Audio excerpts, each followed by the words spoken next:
Hello and welcome to 81 All Out. This is your host, Siddhartha Vaidyanathan, and I would like to thank you for taking the time out to listen to this podcast. We are a crowd-funded endeavor, and you can support us at coffee.com. That's ko-fi.com/81 All Out to keep the show going. In the air, Srishan takes it. India win. He'll come back for the second. India have won the test match. India have won the series. They're going to get back for two. India at home. Lords goes wild.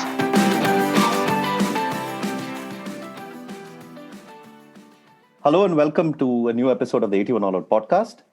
This is Siddhartha Vaidyanathan at Sidvi on Twitter. And today I'm joined by the regular crew, Mahesh, Ashoka and Kartikeya, to talk about England's 81 All Out in Ahmedabad.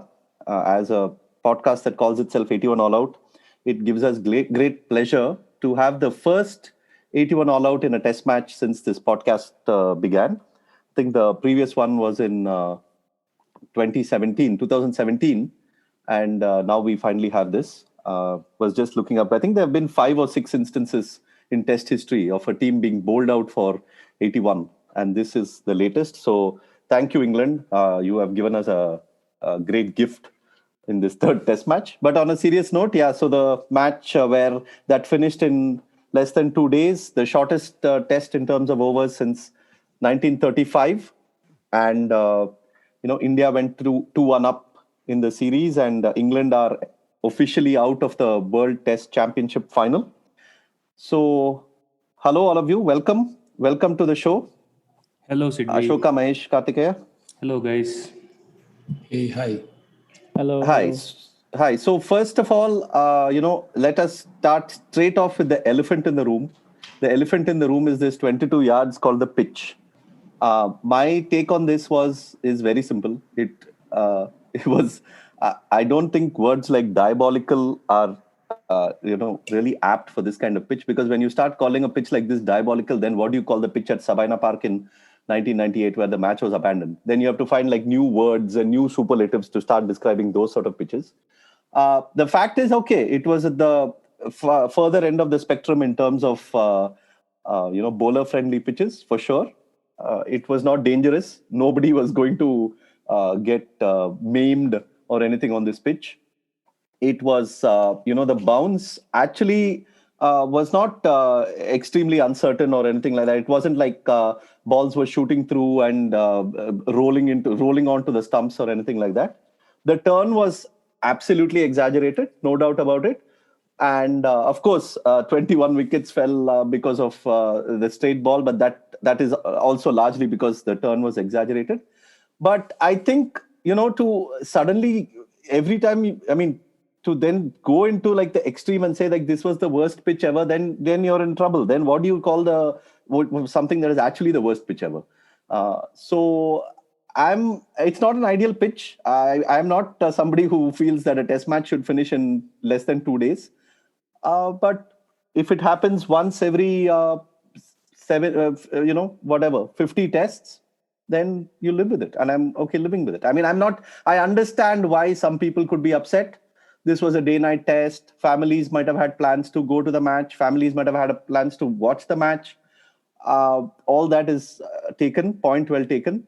Point well taken that you generally want a contest between bat and ball, and you don't want like ball basically completely dominating bat. But I can live with one test once in a while if such a thing happens. Of course, the other question is whether one should be preparing such pitches and, about all the home advantage, and whether, you want to, a team like India, which is so, which has such a good all-round strength now, such a good all-round bowling, should actually even be preparing these pitches. And Kartik Krishnaswamy and ESPN Crick Info has written a very nice piece about how, India can actually had started winning on pitches that didn't necessarily favor their spinners. Against South Africa, they played on pitches that weren't completely favoring spin, and yet won quite comprehensively.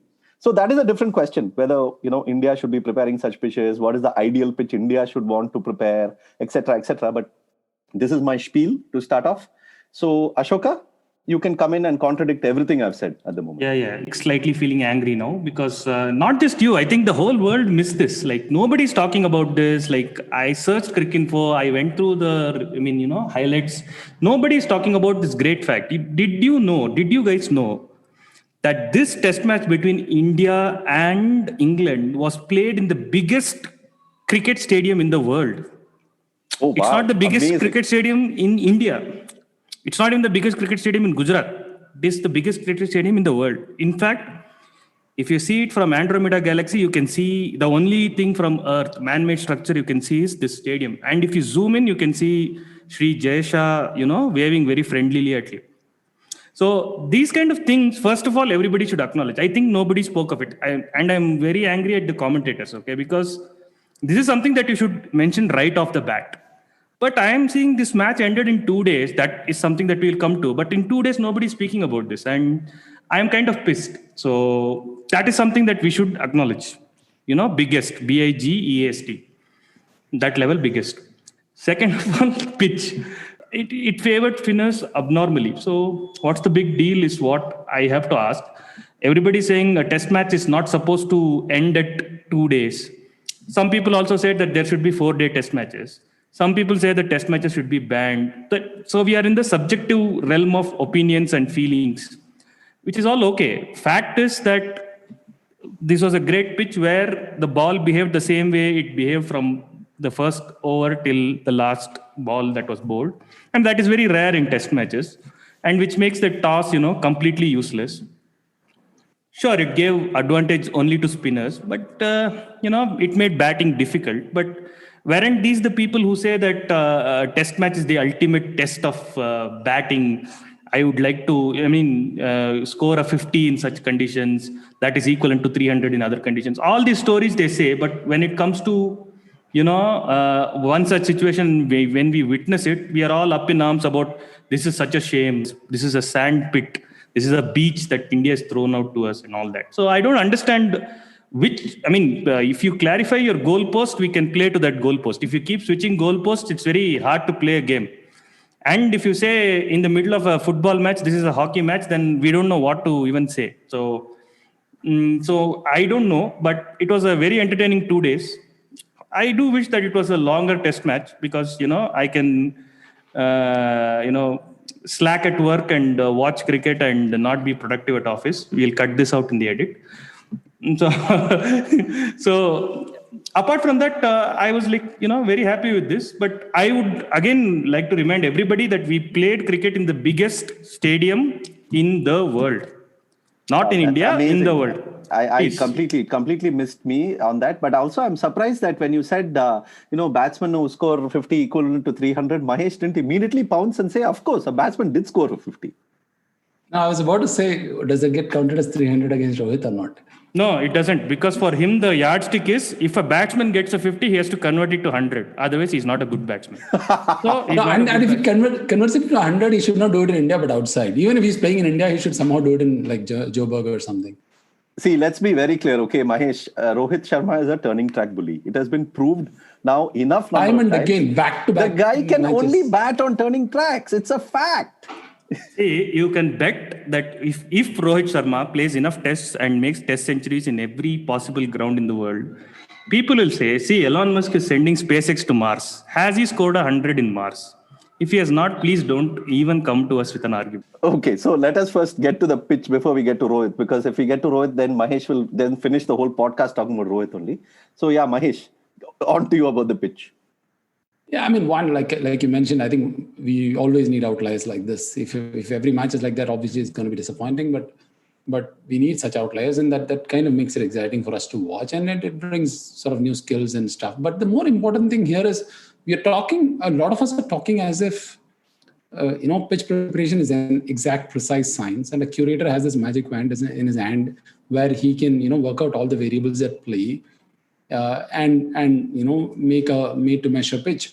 It doesn't quite work like that. And for instance, one of the times when I had been to Waka, I spoke with the curators over there because they are always under pressure, right? Every time there's a match at Waka, the pitch always gets heightened attention.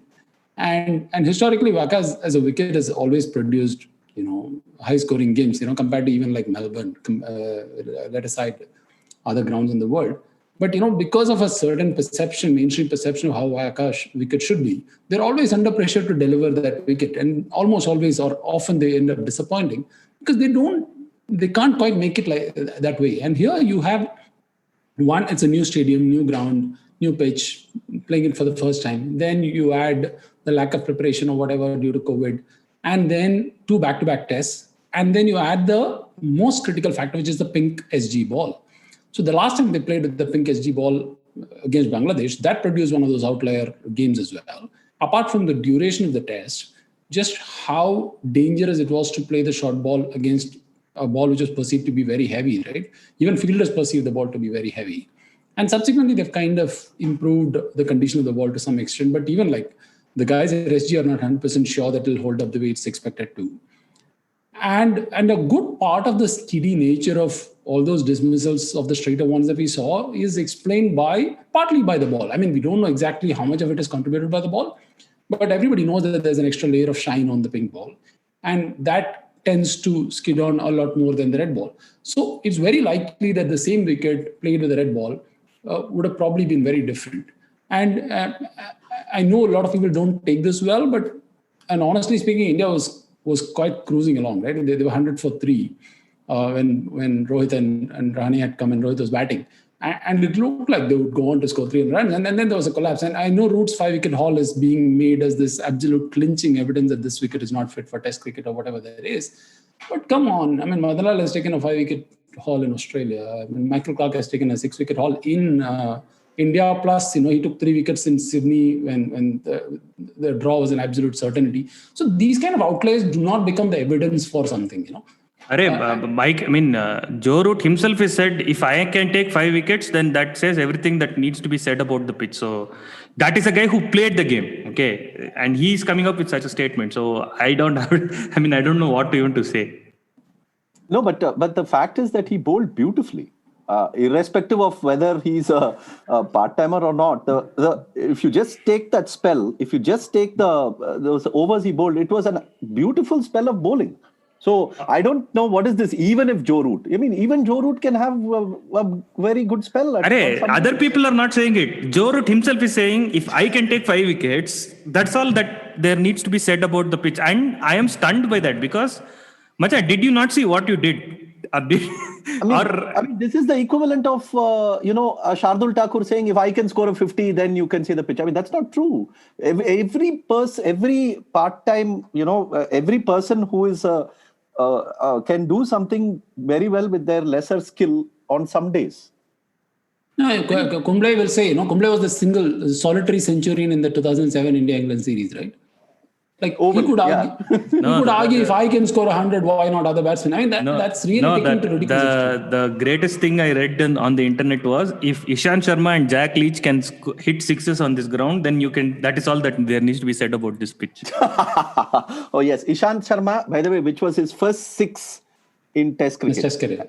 And he hit it in his 100th Test. That is the crucial part of this match. But now let me get Kartikeya in. Kartikeya, I have an idea for you, which you have probably thought of already. Just like you have this Misbah Jogi measures for your T20, taking off from Misbah-ul Haq and Joginder Sharma to talk about T20 players. I want you to develop a Premadasa-Sabina measure for pitches. Premadasa, of course, being referring to the 950 that Sri Lanka scored in that Test match, and Sabina being that match which was abandoned after some 10 overs was bowled, which was so dangerous. So, just keeping those two as the extremes of the spectrum. Why Sabina Premadasa? You can just have a Motera, man. Like in 2009, Sri Lanka came to India, and they came to Motera, and they made 760 for 7, and India made like 840 for 14 in the match. The Murali managed 3 for 220. Harbhajan Singh managed 2 for 189. Herath managed 3 for 176. And those 3 guys have more than 1,600 Test wickets between them. Tendulkar, Dhoni, Dilshan, Gambhir, Dravid, both Jayawardene. All of these people made hundreds, and Jayawardene made 270. Right? So Yeah, I mean, there are pitches which are roads, and there are pitches which are spinners pitches, and there are pitches which are seamers pitches. I mean, yeah, and sometimes, sometimes on a road, someone will score someone will play a great innings and turn a 180 pitch into a 300 pitch, and sometimes, on a 300 pitch, people get bowled out for 140. And it's unclear what type of pitch this was. It's unclear what the effect of the ball was. It's unclear what the effect of the lights was. Everything is unknown. I mean, this is a new pitch on a new square in a new stadium with a new type of ball. Pink ball tests compared to red ball tests have been significantly more bowler friendly everywhere in the world. And there have been 16 pink ball tests so far. All 16 have produced results. I don't really have much to say about the pitch. Was it a spinner's pitch? Yes, but so what? No, what was interesting is you had put out the ICC rules for the pitch. Can you talk a bit about that? I mean, by that standard, it seems that this pitch was fine, right? Because they go a lot by bounce. Yeah, so the ICC has produced this pitch monitoring system, which is their method of evaluating what's a good pitch and what's the bad pitch. I mean, it's their way of saying they don't really want to ban grounds, but they do want to create incentives for grounds to be, prepare, pitches which are not extreme.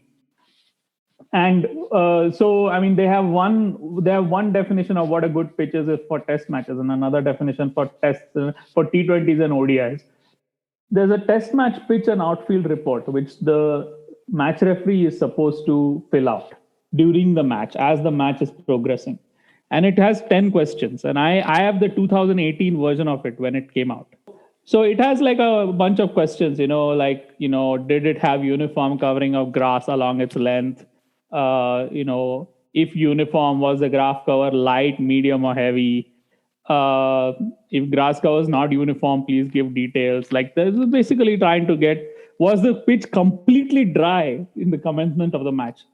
Then the third question is, please comment if the pitch and ground comment did not mean minimum playing conditions requirement. And these conditions are all given in the ICC's manual. Then the referee is required to record what kind of roller was used and when and for how long and so on and so forth. And what the effect of the roller was. So the referee actually has to exercise a lot of judgment. He has to keep making judgment calls. Then the referee also has to ask, assess the bounce of the pitch. And there are basically 5 categories: low, medium to low, medium to high, and high. And the referee has to keep a record of how the bounce is changing as the matches progress from day 1 to day 5. And they have to do the similar thing for consistency of bounce. Is it consistent, variable, highly variable, or excessive unevenness? You have to assess the seam movement, which goes from little or no to excessive. And you have to assess the amount of turn, also same, little turn to excessive turn. And then you have to give an overall assessment, according to some guidance for rating test match pitches. For this pitch, for instance, I think what you would have is, what is the bounce? The bounce is about medium on both days. What is the consistency of the bounce? I think the bounce is mostly consistent on day 1 and slightly variable on day 2. So I would say consistent and variable for that. I mean, and you can attach this with the podcast so people can see it. I'll send it to you. And then seam movement, it's little or no seam movement on both days. And the amount of turn, there's considerable turn on both days. So, I mean, basically the way I read it, the first time I did this was actually after Wanderers in 2018, if you remember. That test match, on the penultimate evening, they actually stopped the match because far too many batsmen were getting hit. Dean Elgar got hit like half a dozen times in like one session or something, and they finally just stopped the match. So I wanted to find out, how do they evaluate pitches? So I asked around and I got this form and everything. And basically, they are okay with lateral movement, whether it's seam or spin off the pitch, and they expect it. What they are not okay with is uneven bounce. They don't want, basically, when they say that, and it should enable an even contest between bat and ball, what they mean is basically that if there's uneven bounce, you can't have an even contest because then it's a lottery. But if there's lateral movement, then they are much more okay with that. And they are trying to sort of expand the definition. If you look at it, I mean, the provision has a special comment in the clarifications for Asian pitches and so on. And it says, okay, Asian pitches can turn more because of the weather there and because of the soil there and so on and so forth and the tradition there or whatever. For instance, the only test match in the 21st in this century where wickets have fallen more frequently than they did in this test match. In this test match, a wicket fell every 28.6 balls. In the England v Ireland test match at Lords in 2019, a wicket fell every 26 balls. That pitch was classed as average. And on that pitch, England were bowled out for 85 and Ireland were bowled out for 38. So you can see that, they're not going to class a pitch poor, at least as far as I can tell, unless, it's one of those pitches where, the ball is kicking and shooting and whatnot. The Wanderers pitch in 2018 was poor, by the way. Yeah, that was poor. But they had to actually stop the game over there. Like for a while, that was also unfit. So ultimately, overall, it was not deemed unfit because they could finish the match. But, it was marginal between poor and unfit. So basically, any deviation in the x-axis is fine, but y-axis is not. That's all that there is. 2 pitches, is it? No, I mean, within reason. Within reason, of course. So not wild deviation. Like pitching and going to second slip consistently would be like ridiculous. But yeah. Basically, for instance, one of the pitches in the India's tour of Australia recently, the Sydney pitch was classed as average. All the other pitches were classed as good. So there is also another pattern which is evident in the way they evaluate pitches, test pitches especially, where roads and flat pitches are more likely to be treated very harshly. Because they don't want. I mean, they consider pitches where people are making like 600 or 500 to be, not a good thing. The Eden Gardens pitch, that was classed as very good. For the day-night test? For the pink ball test, yeah. The fundamental anger for everyone comes from, by reading things from the results, right? Like from the result, we see that spinners took around 18 wickets for India and almost all the wickets for England. And secondly, the match got over in 2 days. Now, if these two are objectionable to you, then from there you start building your argument saying that how can they do this? But these two are perfectly allowed there is nothing in the rules that prohibits spinners taking all the wickets or pacers taking all the wickets. Yeah, I mean, in the Eden Gardens test, spinners didn't take a single wicket. Yeah, and there is nothing in the rules that say that the test can't get over in 1 day or 2 days. Just the point then is like if it is a challenging pitch, of course, batsmen will find it difficult to score runs, and they'll find a lot more opportunity to get out. Now, if you start from that perspective and then you go from there, you're jumping into the subjective argument whether this is a good pitch or a bad pitch or whether this is good for cricket or bad for cricket. Now, you can have a perfectly decent pitch, which, let's even give the benefit of doubt and give the mythical pitch that everybody wants, right? The first day it is like pacey, second day it is good for batting, third day it is, it's still good for batting, but, reversing.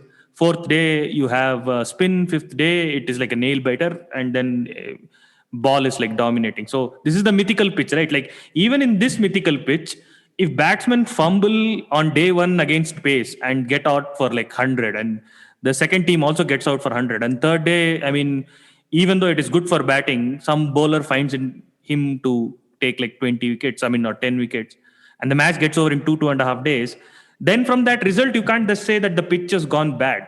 Now, it may not be the case that people say such things, but the method of doing it is reading from the result and then putting your hypothesis forward. Now see the results, and that's why my hypothesis is X, Y, or Z. And that is a problematic. That is why I think there is a lot of noise. Like either you do, you are caught in this pitch is poor, or you're caught in this other thing that people don't talk about, where some people have gone and said that the pitch is perfectly fine. The entire thing is batsman's fault. Now, there is a political element to that because it is played in certain ground and you are paid by a certain, certain category of people, and you are not supposed to say that this pitch was just challenging pitch. But yeah, Kohli and Kohli saying there's a very good pitch for batting and all, slightly more spin than Axar Patel got in the whole test. Yeah, but he did say that this was a bizarre result. But it is bizarre for a test match to get over in 2 days. Until then, we can agree. But then, if he's saying that it was very easy for batting and all that, then it does a disservice to anybody who watched the game, right? And so there are two. Now this has become a two-camp issue where one guy is like, you are defending the pitch, and the other guy is like, you are being unreasonable and talking from results. Like, I don't know how to solve this other than to say, just watch the game. You see what has happened. And everything that has happened in this game has happened within the rules. There is no abnormality that has been observed, right? The difference only comes in the subjective opinion of how you read this test. And if that is the only thing that we are talking about, then everybody's entitled to their opinion, and it's fine. If you want to call the test a trashy test, then go ahead. But there is no data to back that up. I think the anxiety lies in the because of the sort of the nagging idea that, this whole thing has been gamed, that this whole thing was prepared to ambush the visitors, and that doesn't sit well in a sporting sense with a lot of Indian fans, and it definitely doesn't sit well with several English fans. It's the same argument that they're making about the umpiring, in a sense, which is that, you're making correct decisions, but we are not happy with the process, so it's like, you don't, given the way the test match has gone, I think there's a tendency for people to think that something is not right here. Something is not, this is not all on the up and up. And that is, I think, a basic misunderstanding of what the game is. Because, the home team has the privilege of preparing the pitch. And India have prepared turning pitches before and lost.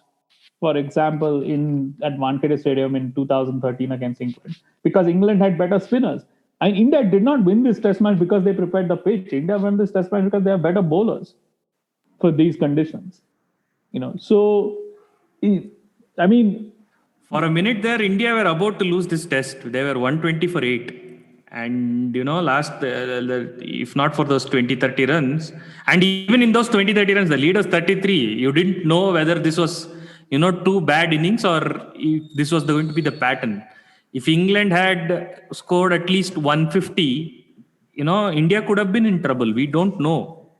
We really don't know that. There are a couple of things to that, right? One, like England could have, if they got off to a good start in the third innings, they could have really been the team on the driver's seat.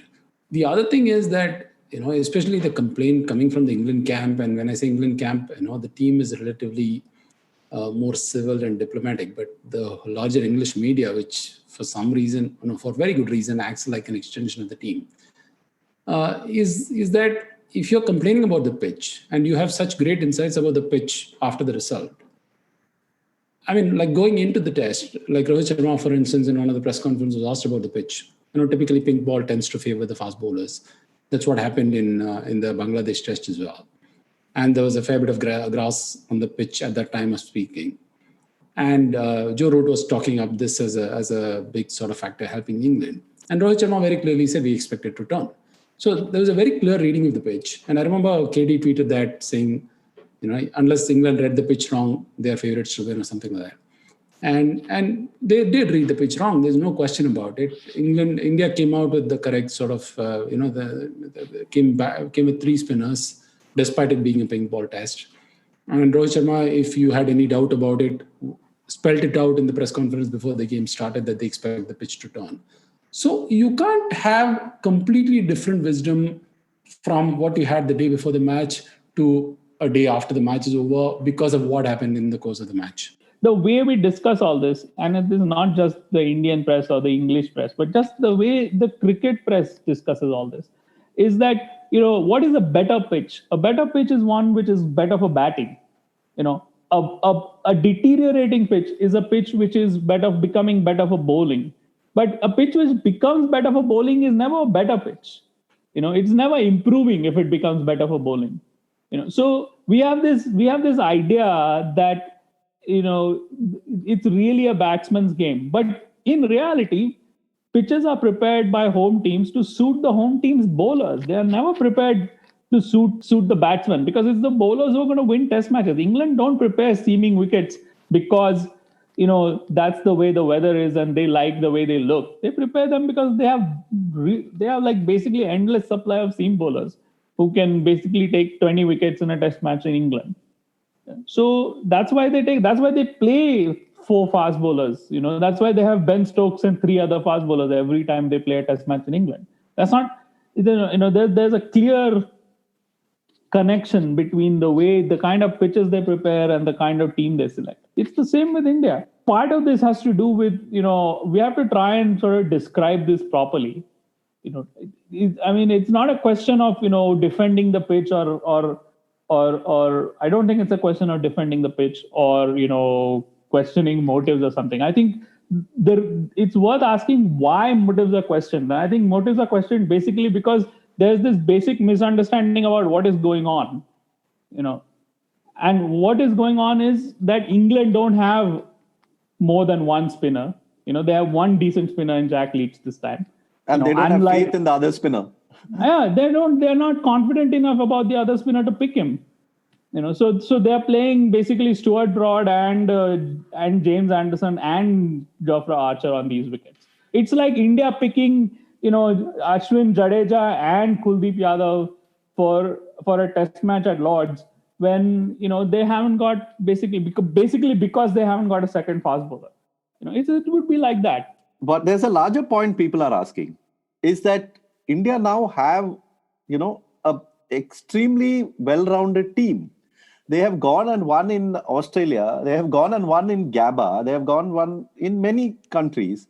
Should they be making these pitches at home? Of course they should. It's a no-brainer. Of course they should. They should because England don't have spinners. No, and but even South Africa, those pitches, they were not like turners like this, right? They assisted the fast bowlers also. Mohammad Shami and Umesh Yadav got through South Africa in that series as well. It's again a little bit like reading from the result because Shami and Ishant Sharma picked up wickets or Umesh Yadav picked up wickets that, it was not as spinner friendly. It's just that particularly Shami and Umesh are equally equipped to take wickets as some of our spinners on these wickets. So there is a bit of a natural selection at play where, these guys grew up on these kind of wickets. So they, as fast bowlers, they also know how to exploit these wickets better than the counterparts from other countries, even though they are like in the largest scheme of things, better fast bowlers overall. But in these conditions, India also has a better fast bowlers for these conditions.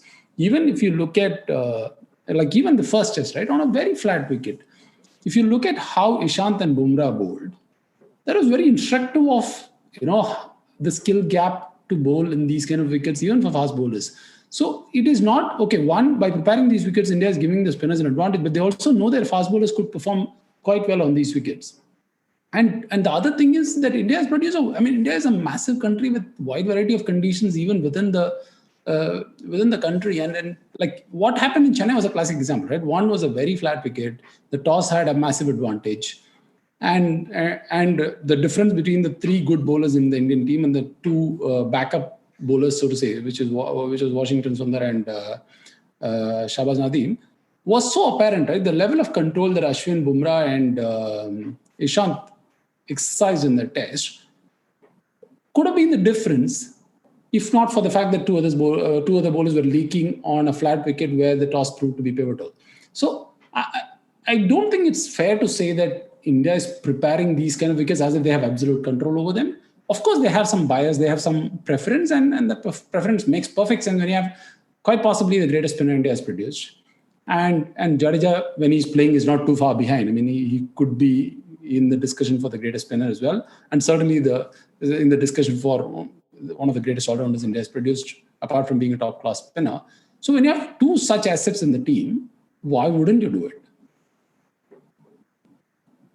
No, I mean, it's one thing to prepare a pitch that will help these guys, but it's the other thing to prepare a pitch that is going to completely be lopsided enough to like this. I mean, there are gradations here, right? I mean, of course you will want your bowlers to have the advantage, but I mean, I don't know. I'm just wondering if they were spooked by Anderson and Archer in the first test, and then they said, okay, the only way to go is then to prepare turners because England don't have spinners, and then our batsmen can play spinners better than their batsmen. I mean, and if that is the case, then you're basically saying that, okay, this is how we're going to win. I think if there was any sort of takeaway from the first test, it was that toss was way too much of a factor. And how do you neutralize that factor?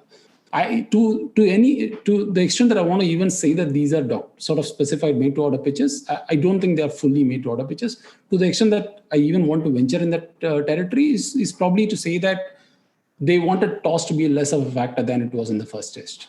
I don't think it's got to do with other cricketing sort of reasons about Anderson and Archer versus Ashwin and the spinners India had.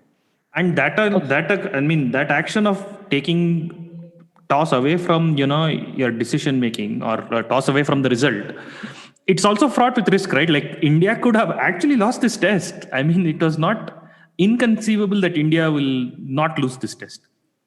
And which only strengthens my point, right? It's like you're increasing your own risk when actually, if you prepare a wicket that is suitable for all, you probably have the bigger advantage anyway. Yeah, but I'm not actually sure that they prepared these pitches. I mean, for one thing, the second Chennai test was less than 5 days after the first Chennai test. And under the rules, you can't actually work on the square during the test match. And there are severe restrictions. You can't water, and there are severe restrictions to preparation. So I don't know how much preparation they're able to do. And this is all. And then when you come to this Motera, this is all completely new. I mean, they have never played a first-class match on this pitch before. They've played some T20, but that's about it. And that's not really cricket. I mean, in T20, the standards are different. They are supposed to prepare roads anyway. And even there, they have not been able to prepare roads even when they are supposed to prepare roads. So, I mean, this new pitch square is probably not yet settled or whatever they say usually about such things. And, it will require maybe a season or two of cricket before it comes up to scratch. Which begs the question, why did they play here? I mean, I don't know. I mean, there are reasons beyond. I mean, Ashoka has already told you that. BIGGEST. Hey, I said BIGEST. The other G is reserved for Shri Narendra Modi ji. Oh, okay. That G. Okay.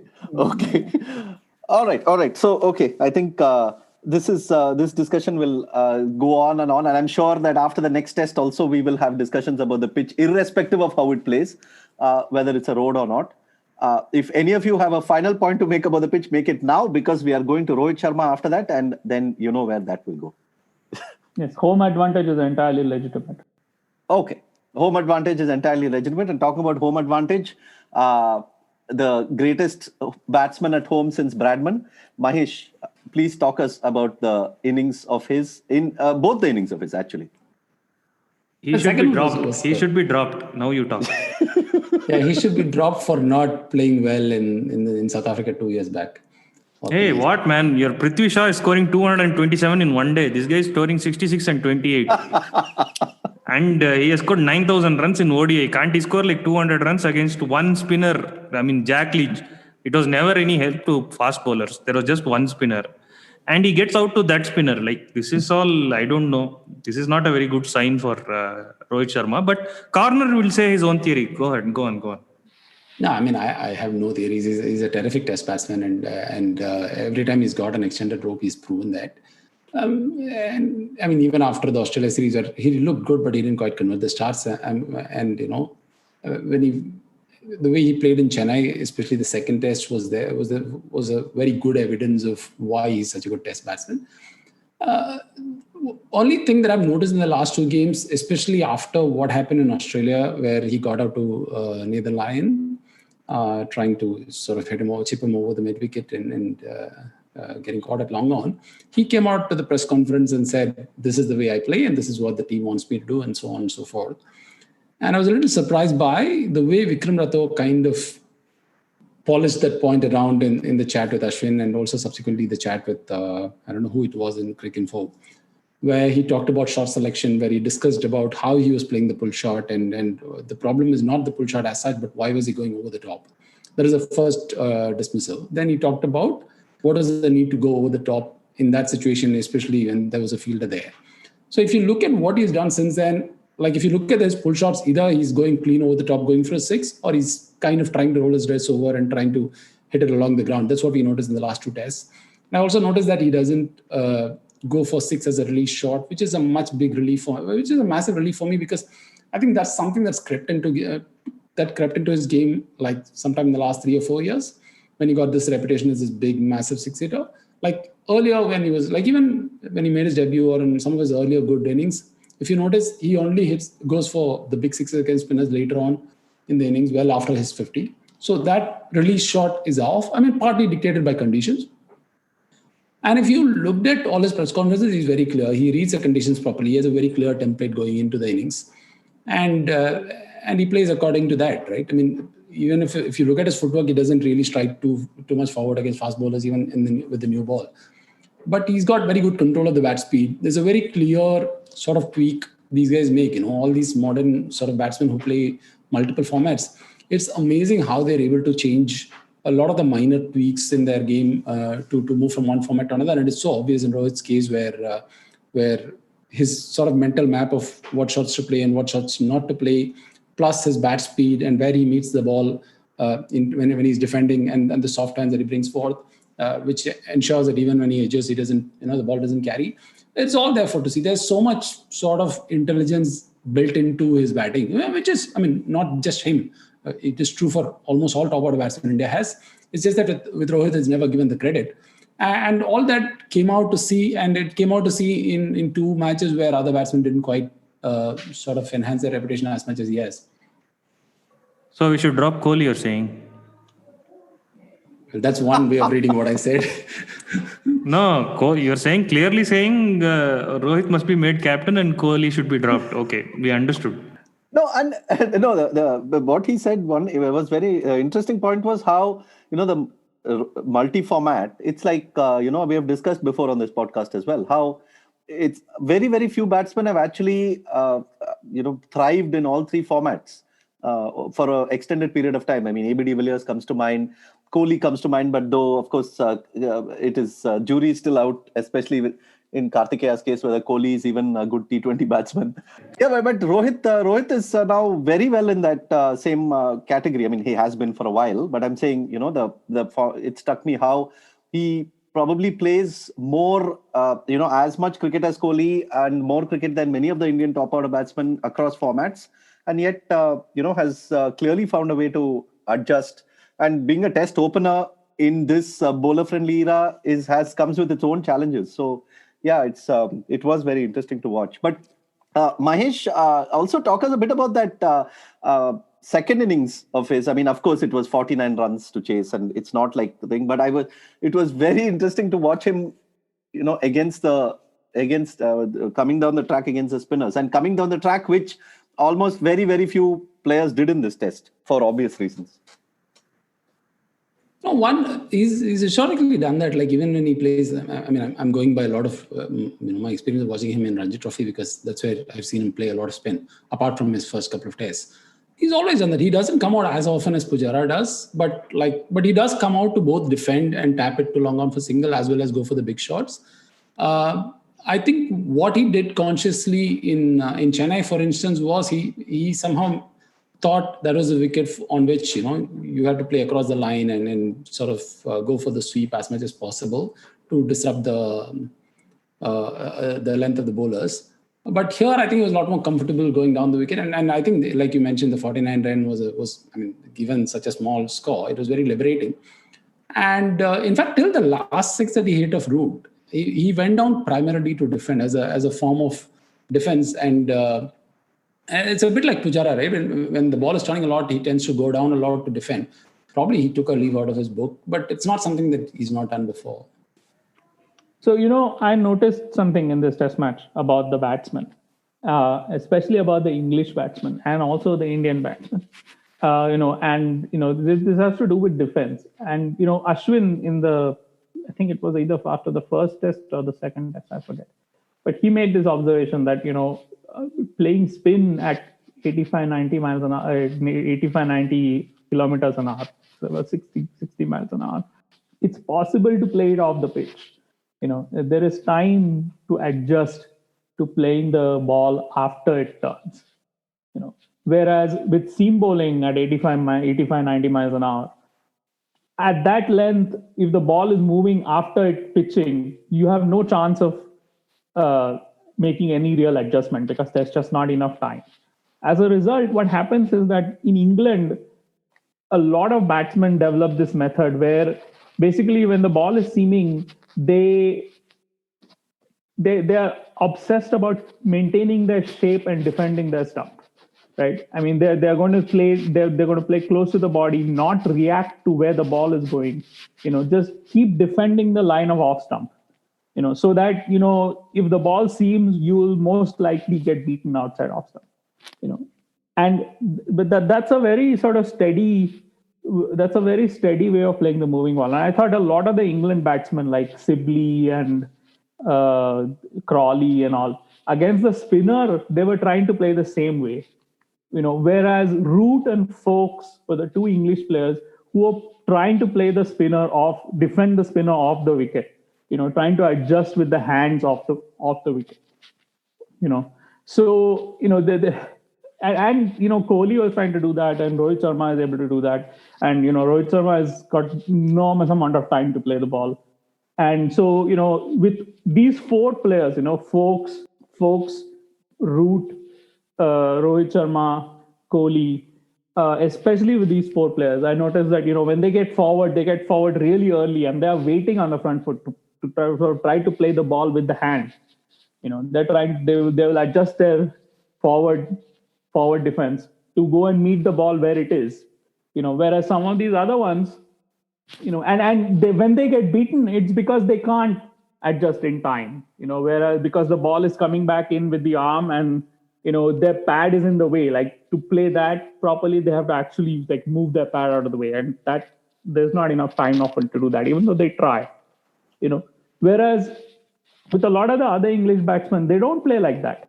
They have they use the sort of the seam bowling method of defending, and that I thought was quite interesting to watch. Because it's sort of something which you see the two Pope dismissals, for instance.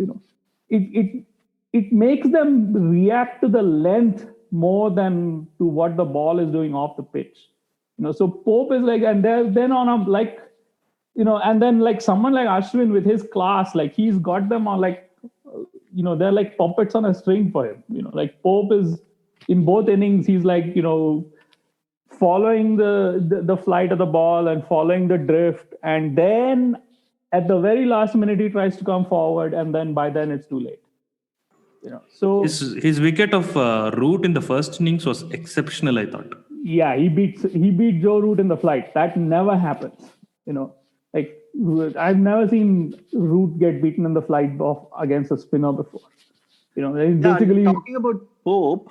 There's this lovely piece today in ESPN Cricket Info by Kartik Krishnaswamy again, who have mentioned about Harbhajan Singh's 2001 series.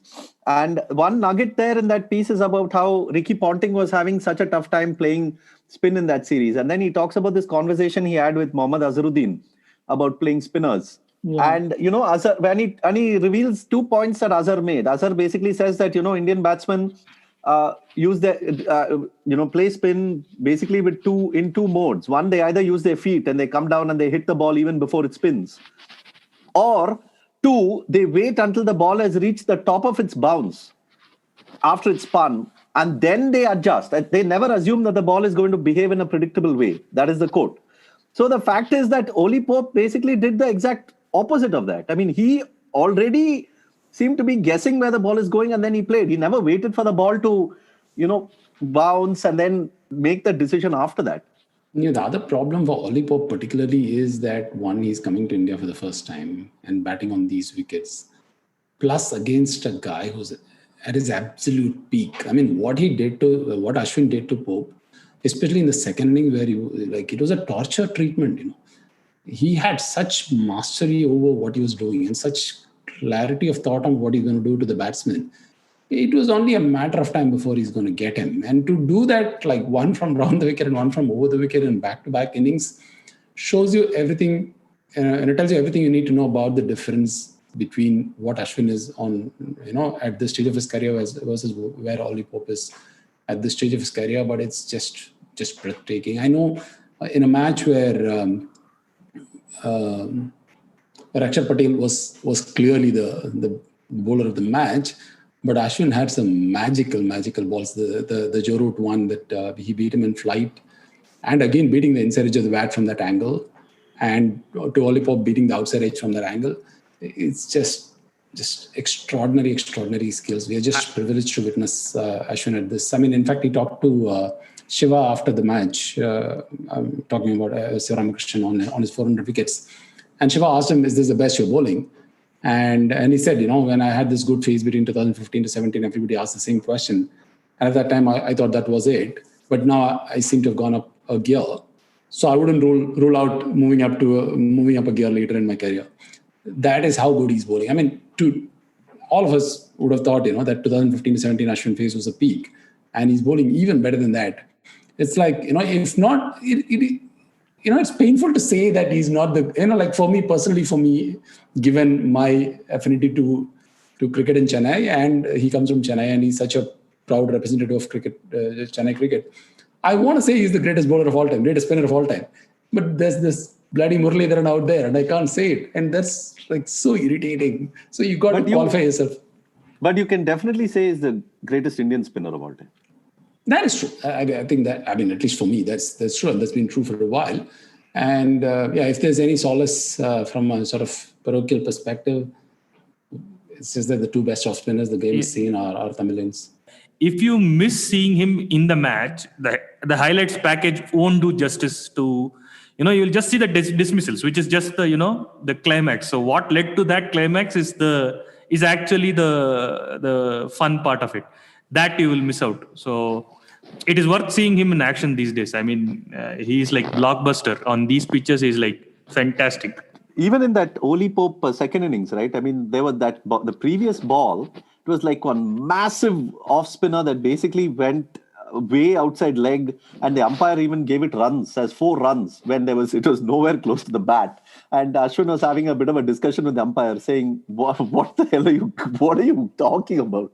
As if this went off the bat. And then the next ball, he just comes and bowls that absolute, I don't know, it's like a dream ball to bowl to a right-hander, right? I mean, for anybody, leave alone an off spinner. So I'll ask you something about that ball. I'm so glad you brought that up. If you look at that ball, which ball? The dismissal or the previous ball? The dismissal, the Ollie Pope dismissal. Yeah. I'll ask all three of you. If you look at that ball, do you think it pitched and straightened, or do you think it was an off break? I thought it pitched and straightened. Okay. What about Mahesh and Ashoka? Are you talking about the first one or the second one? Second innings. I thought second innings dismissal. Yeah, I thought it straightened. And Ashoka? No, I'm seeing the GIF, so I'm cheating. But yeah, it looks like it's straightened. So what does the GIF say? Okay, so here's the fact, right? Here's what happened. Basically, it started out. It starts out in flight, and it's sort of aimed at middle stump. It drifts out and it pitches 19.4 centimeters to the offside of middle stump, and it hits the off stump at 0.13 at 13 centimeters from the off stump. So it actually turns in, but what it does is that it drifts out in the air. It's like the reverse of Waqar Younis's reverse swing, where Waqar Yunus will start out the ball like aiming it down to the 5th stump line and it curl back in and pitch on like the 4th stump and then hit middle stump. Like Ashwin is doing the opposite of that. He's getting Basically, mild leg spin with an off spinner's action is what you say. No. It's an off break only. It pitches and turns in, but basically it's pitching and turning in after drifting out. And it's the drift which beats him. No, I mean, that's obvious. Break. The fact that drift beat him is quite obvious, but it doesn't. It doesn't turn as much. But the point is, it's still an off break. It still has to turn in after pitching to hit the stumps. That I didn't realize. I thought it beat the outside edge. No, it did. It did beat the outside edge. No. I thought it beat the outside edge from a straighter sort of. No. It pitched like it pitched like 19.4 centimeters outside the middle stump. Like from, if you take like the center line of this middle stump to middle stump, if you draw that line, no? Yeah, got it. Yeah. It pitched 19.4 centimeters outside to the offside of that, and then it hit the off stump. Wow, I wouldn't have guessed that. I mean, I need to watch it again. He doesn't bowl a straight ball anymore. He actually bowls like balls where, the horrible term curvy linear actually applies to them. The carom ball does go on straight, right? Yeah, he's getting this drift, which, the carom ball is another interesting thing about Ashwin, right? If you've seen one thing in this series, it is that all the England batsmen are picking his carom ball, and so basically the mystery of the carom ball is gone. So he almost never uses it except against like the tail ender, like Jofra Archer. Except for the 400th wicket. Yeah. Yeah. Jofra Archer will get a carom ball, or some other tail ender, Dom Bess will get a carom ball. But like the top order batsmen are all picking it. Like Ben Foakes picked it beautifully. But the difference is like, see, with the straighter one, because of the drift, right? He can still pitch that outside off stump and hit off stump, and pitch that slightly outside off stump and hit off stump. Whereas with the carom ball, he has to pitch it on middle stump to hit off stump. So it's not subtle, and it's like, this is the thing about Test cricket, which is that you have to be able to beat the batsman even when he knows what you're going to bowl, and that's what Ashwin is able to do, which is just remarkable. Anyway, that was my little quiz. No, that is very good. And that I will definitely go back and see all his dismissals again now, because, this new perspective I would love to notice. I want to just mention one fellow here who my heart goes out to, Shahbaz Nadeem, played that first test on that pitch, got dropped, and then 2 Diwali bumpers came after that. Poor fellow is sitting in the sidelines and watching Axar Patel take all these wickets. But okay, this is, I guess, that's how cricket is, that's how life is. But to his credit, Axar has made the absolute most of it. I mean, he has got the conditions, but you also have to bowl on it, no? And he has bowled magnificently. Okay, the way to think about it is like, when Chris Foakes takes wickets in England, it's the same thing, Axar Patel taking wickets in India. You mean in Chris Foakes in helpful conditions like Lords and things for him? Yeah. Yeah, that's totally fine. And Axar also, see, the other thing is there is obviously like craft here. And, again, a lot of people, match reports have mentioned this about how he's very different in terms of how he's undercutting the ball and landing it on the leather and not necessarily the seam. So, and then with the landing it on the leather and with this pink ball doing all sorts of things. There is no way. There were overs, like 6 consecutive balls when Axar didn't get a wicket on any ball, but the batsman had no clue what was coming. It was like just waiting for the ball to pitch, praying to God, and then doing something with the bat. That's it. And to have a correct context on what Axar Patel has done is like he has taken 150 wickets in first class at an average of 25. So that is an excellent record to, get picked. It's not a bad record at all. And he has a batting average of 30. So like for like replacement for Jadeja is spot on. So that's a good pick. And since he has bowled on these kind of pitches and he knows what to do, and he did it. And my whole gripe with Axar Patel is like, boss, this is like 13 wickets. I mean, you don't have to take 18 wickets. Be happy with 14, no? Give the 4 to Ashwin. He cost him 2 5-ers, I think. The more that important is is just- century and 10 wickets, right? Huh?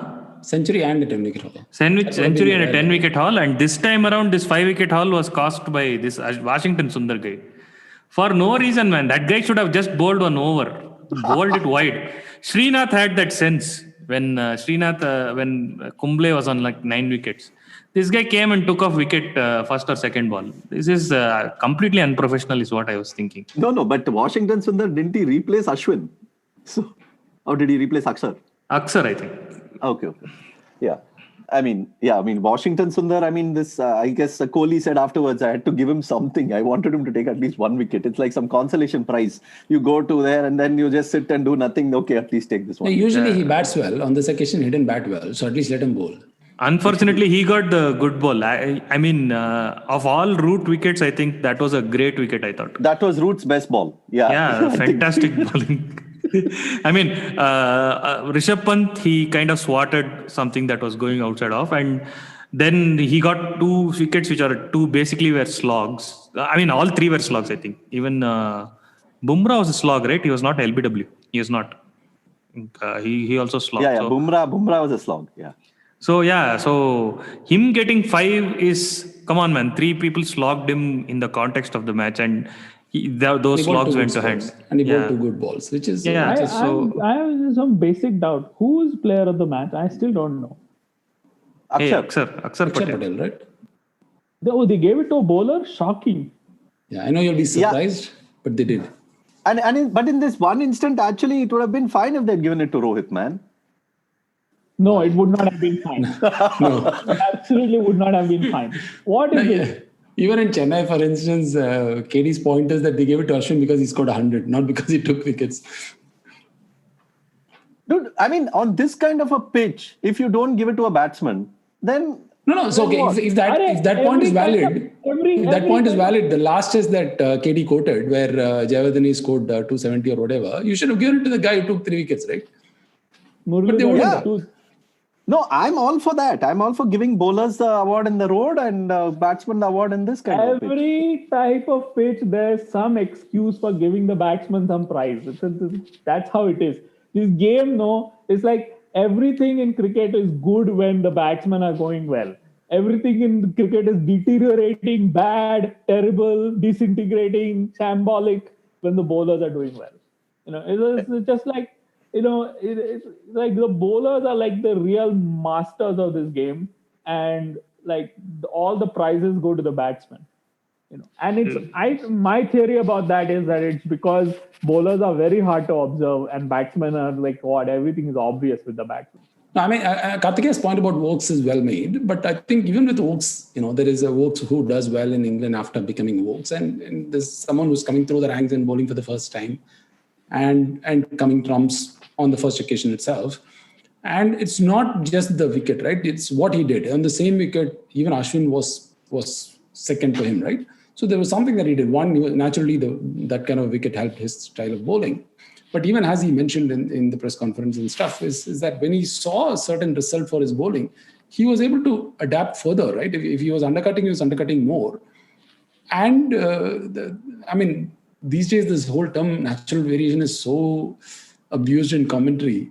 And I strongly believe it's got something to do with Shane Warne because he propagated this. He made it mainstream. Perhaps there's a good reason for it because earlier they were explaining everything as skill.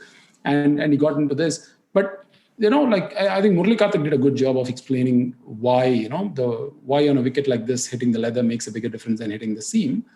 And why a bowler like Ashwin, who grew up practicing getting the seam to hit the pitch more than the leather, whereas Axar has always been okay with, with the leather hitting the pitch, and therefore he gets more out of this and the pink ball that he explained. But one of the other things Murali Kartik was able to explain is that while rest of the commentary were praising Jack Leach for the way he was bowling, he was the one who was constantly saying that he's experimenting too much. On this kind of a wicket, you just have to be constantly there all the time. And I remember this because Murali Kartik also, if you remember the 2004 test, a very similar I was Bombay just going to test. say that. A very similar Bombay test where he was the man of the match, right? If I'm not wrong, he picked up 3 wickets in the Australian innings. And going into the test, he always says, as a spinner, I have nightmares bowling on a wicket like this. Give me a flat deck where I have to show all my skills and I have to be at my best and to take wickets. I have no pressure. But on a wicket like this, every ball is expected to take a wicket.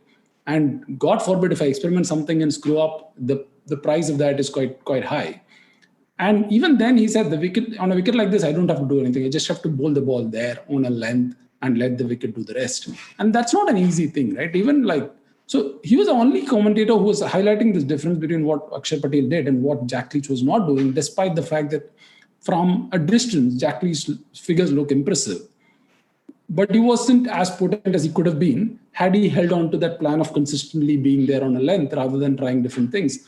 For Axar Patel to do that despite getting wickets on his first and second test matches speaks volumes about how he's read the condition and how he's willing to kind of surrender himself to the condition rather than trying to do something funky.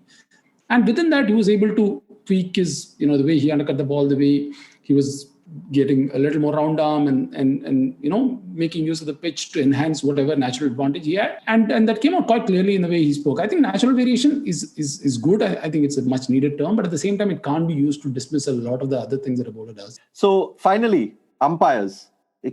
The people who the guys who had the best game probably, despite what Axar Patel and Ashwin and Rohit Sharma did. Can't be easy to umpire on such a wicket, man. Every ball you're likely to get an appeal, and then with DRS and my standout moment was that Joe Root DRS, which the umpire actually reversed after spending lots and lots of time looking at the replays, and it was fascinating just to see that. As an observer, to understand how bloody hard that job is. Yeah, but why are you surprised? That's the length of the replay and the length of the review and the amount of evidence that they consider in a review is proportional to the amount of uncertainty. And this is what people don't seem to understand when they say, well, why doesn't he look at all the angles? Well, if he's seen something which is conclusive, that's it. That's what he's supposed to do.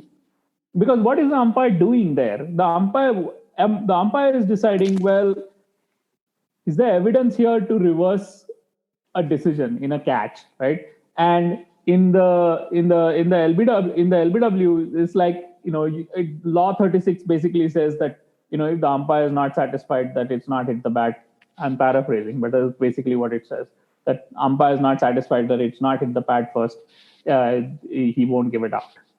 So there's not much. So that's what he has to establish.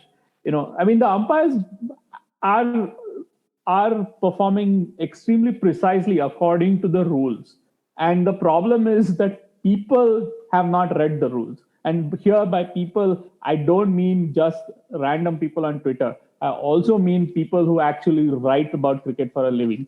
Most of them have not read the rules, unfortunately. And people who make decisions on committees. Yeah, they have this vague notion that, there's some general common sense which applies to all this. There is no common sense which applies to any of this.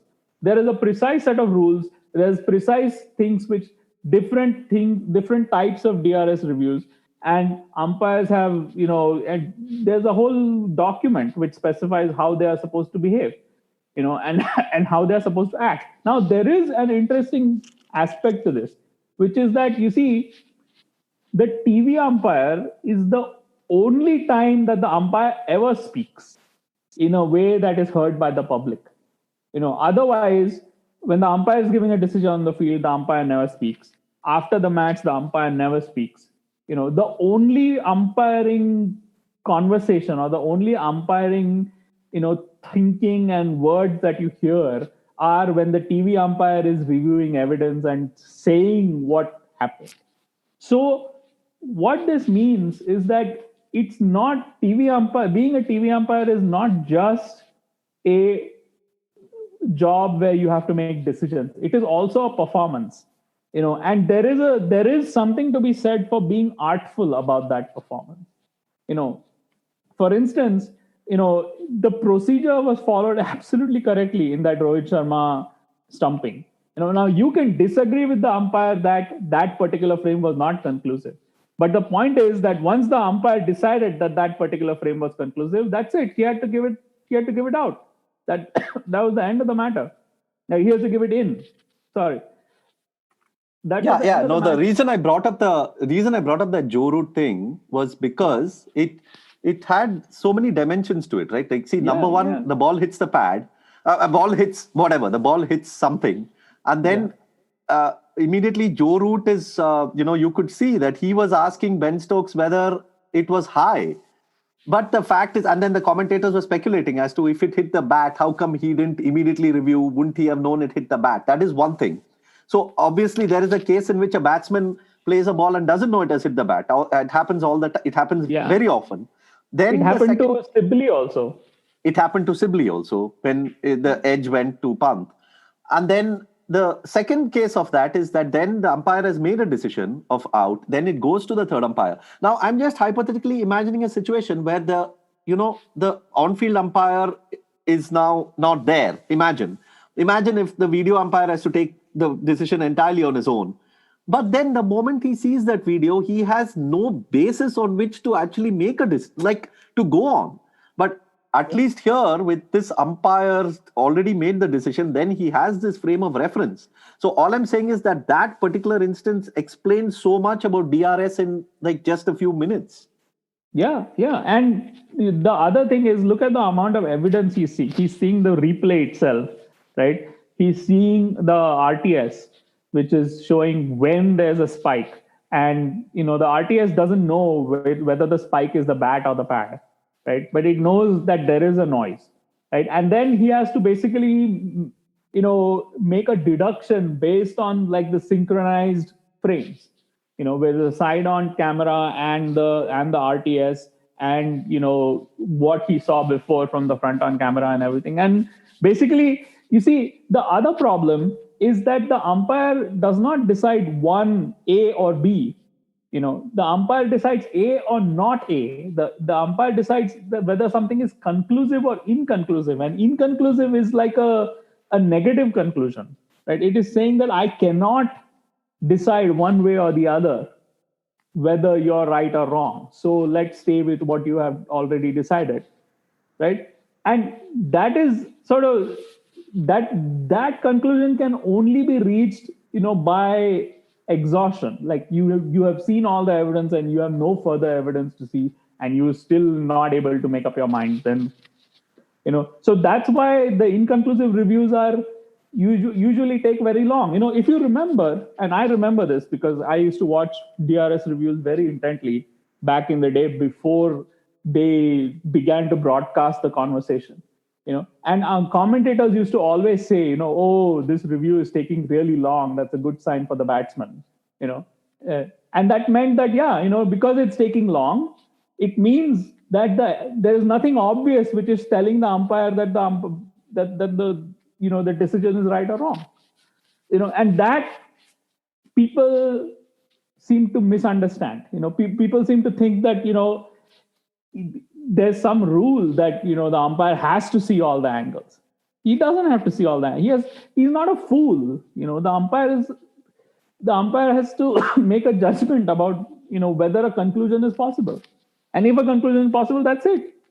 But I do think that there is there is an artfulness element to this TV umpiring because it's on TV and because the public can hear it, which is that, you have to I think the umpires, the experienced TV umpires do sort of give a bit of a performance and drag things out a little bit, just to keep people happy.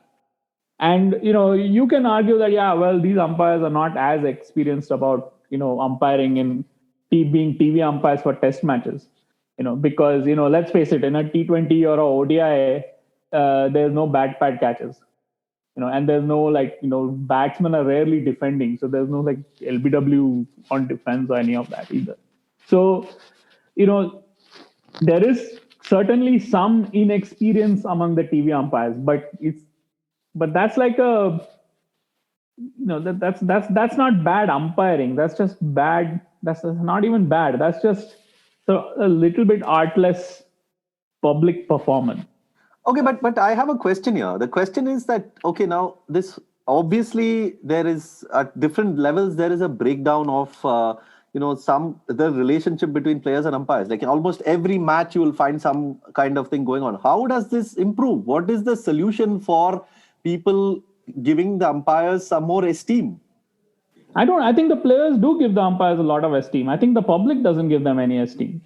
And the press certainly doesn't give them any esteem. No. If the players don't have a preconceived notion about umpires, I don't think you will see Rohit and Kohli and all these guys going. No, of course not. The players are competitors. The players are always going to argue with the umpires. And now, especially with DRS, you basically given the captain the license to go and talk to the umpire and argue about things. So all the captains are going to do it. So is that the solution then, to remove that license? To remove? I don't think you can remove that license now. I mean, basically it's fine. They're not strangers, right? I mean, they're not. I mean, it's okay for the players to talk to the umpires. It's even okay for the players to argue with the umpires. And it's and the umpires in that transaction, the umpires have means to police it. Like they can report the captain if they think the behavior is abusive, and these umpires will do it, and most umpires will do it. I don't think any umpire is going to stand for this thing. And these are ICC sanctioned umpires, so they're not beholden to BCCI or anything like that. Right. Anyways, in 15 years, all umpires will be replaced by AI, man. Don't worry. No, but that is the fundamental problem here. I don't think they should be, even though people may want them to be. No, it is not how it should be, but it is what it will be, because inevitably what we are trying to do is erase the margin of error.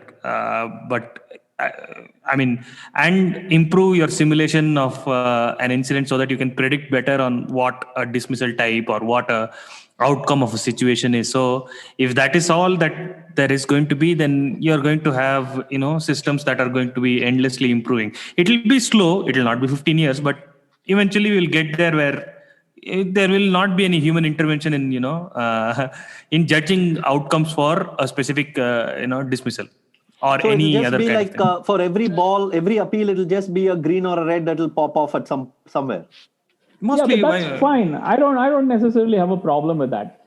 But the problem is not that the problem is not that there's anxiety about umpiring. The problem is that people who have not read the rules, spout off about the umpire being wrong when they don't know the first thing they're talking about. And basically, there's no cost, right? If you're a newspaper reporter and your audience is, say, partisan India fans for the most part, or partisan England fans for the most part, I mean, the umpire is a free hit. Yeah, I mean, every newspaper editor wants a story about dodgy umpiring. That's always going to get lots of traffic. Because it's always going to rile people up. But it's it's poison. No, it's just basically nonsense. It's not a good critique. The reason why DRS came in is because the television broadcast was, highlighting howlers, and that they had a point. There were howlers, and there was no mechanism within the game to correct them. So now there is. All right. So, we come to the end of this 81 all out podcast, talking about a game in which England were 81 all out. May there be several more 81 all outs in Test cricket. It will only help us. I think we got about 100 new followers by the virtue of. The best thing about that, couple of people were like, look at this account. They have turned it into 81 all out. They are milking, because England got out to 81 all out. They thought that we created an account because England were 81 all out. Yeah, and some people were saying, how much did you pay for your free publicity and all that? Yeah. As if we have any say in any of this. Someone, it was me. I asked you. No, there was somebody else who asked. Oh, you also asked. I didn't realize you also asked. Okay. No, I asked you in a message, not in public. Yeah. I remember that message, but there was somebody who asked in public. They said, did you pay and all? Obviously, they were joking. But yeah, the more 81 all outs there are, the more followers we may get. So thank you for that. And are you some kidding? people... The more 81 all outs there are, the more 2-day tests there are likely to be. Yeah, we are getting followers, man. Who cares? So we will meet again after Ahmedabad Part 2, where, who knows, it could be a one-day test, half-day test, 10-over test. I have no idea what it is going to be. Or it could be a test where 800 plays 700. Either way. But at least for the sake of the stadium getting more footage, I hope it's a 5-day test so that finally they can tell us it's indeed the largest cricket ground in the world. Hey, yeah, we should not forget that. Like, nobody's talking about it right now because we must be the only voice which we should say that. Yeah. Thanks, Mahesh. We will clearly highlight it. The shortest game in the biggest stadium. That must never be forgotten. And thank you so much, guys, for joining us. And enjoy the free time that this great test has given you. Thank you. It's a pleasure. That brings us to the end of another episode of the 81 All Out podcast. If you enjoy the work we do, please support us via coffee.com. That's ko-fi.com/81 All Out. You can find the link in the show notes, and it will allow you to either set up a recurring monthly payment or throw in a one-time contribution. Also, please subscribe on iTunes, Spotify, Google Podcasts, or wherever else you prefer. It would be great if you could leave a rating and a review so that more people can find us. As always, we would love to hear your thoughts on the work we do. So please send us your feedback.